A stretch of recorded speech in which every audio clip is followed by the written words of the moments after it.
Good afternoon, I'm Raylene Ramsey. This is your afternoon news fix for Tuesday, the 10th of June. Unrest is spreading in the US over immigrant deportations. Demonstrations in LA are entering a fourth night.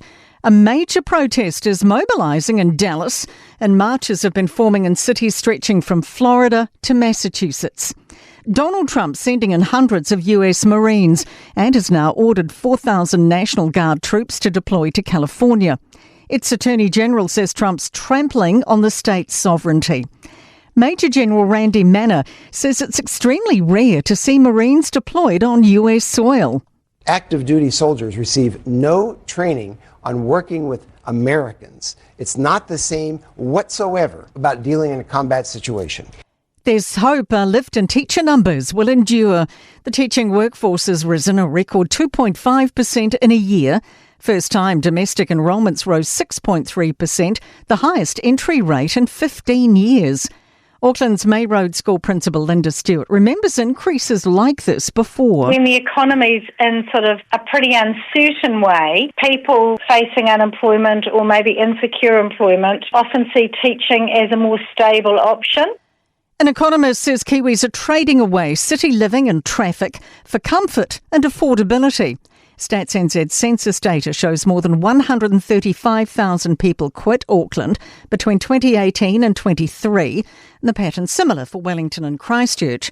Infometrics principal economist Brad Olsen says it's easier to live and work in smaller regions now than in 2018. We're trying to trade off the likes of lifestyle and affordability to try and have a good option, and working from home has expanded that quite a bit. An Australian fertility clinic is embroiled in a second embryo transfer blunder.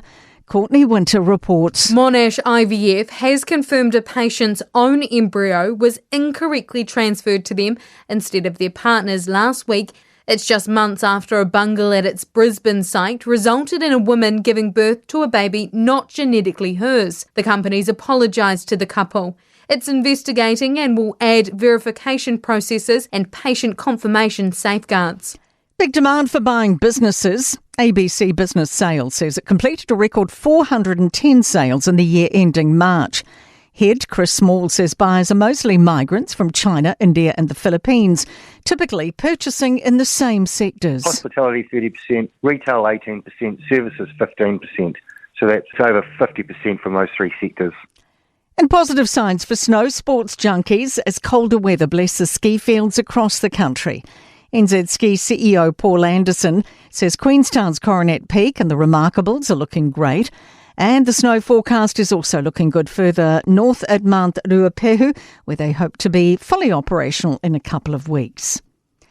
In sports, striker Max Mata has left Auckland FC at the conclusion of his loan period with the A-League club. Mata returns to English side Shrewsbury Town, where he remains contracted for a further season, but have been relegated to League Two in his absence. The Florida Panthers have wrapped up a 6-1 Game 3 win over the Edmonton Oilers in Ice Hockey's Stanley Cup to take a 2-1 series lead. And 5/8 Cameron Munster will celebrate his 20th State of Origin League match as the new captain of Queensland. That is your latest news fix, and we'll be back with the next update tomorrow morning from the Newstalk ZB newsroom.